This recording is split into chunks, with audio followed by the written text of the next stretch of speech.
আসসালামু আলাইকুম। আজকের ভিডিওতে দেখাবো ক্যাপকাট দিয়ে কিভাবে কোনো ভিডিওর সাউন্ড মিউট করা যায়। প্রথমেই আমাদের ক্যাপকাট অ্যাপটি ওপেন করতে হবে, এরপর নিউ প্রজেক্টে ক্লিক করতে হবে। এরপর আমাদের কাঙ্ক্ষিত ভিডিওটি এখান থেকে সিলেক্ট করতে হবে। আমি এখান থেকে একটা ভিডিও সিলেক্ট করলাম। নিচে থাকা অ্যাড অপশনে ক্লিক করতে হবে। এখন আমি ভিডিওটি অন করব। ভিডিওটি অন করার পর কিন্তু আমরা সাউন্ড শুনতে পারছি। এখন আমি চাইছি যে এই সাউন্ড শুনবো না, আর সাউন্ডটি মিউট করব। তো কিভাবে করব?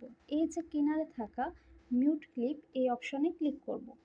আনমিউট ক্লিপ লেখাটা এসে পড়েছে, অর্থাৎ আমার ভিডিওর সাউন্ডটা মিউট হয়ে গেছে। আমি ভিডিওটা আবার অন করলাম।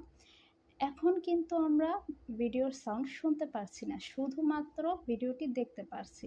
এইভাবেই আমরা যে কোনো ভিডিওর সাউন্ড মিউট করতে পারি এবং আমাদের পছন্দ অনুযায়ী সাউন্ড অ্যাড করতে পারি বা ভয়েস অ্যাড করতে পারি। আমি নেক্সট ভিডিওতে দেখাবো যে কিভাবে ভিডিওর সাউন্ড অ্যাড করা যায়। ভিডিওটি ভালো লাগলে লাইক কমেন্ট করে পাশে থাকবেন। ধন্যবাদ।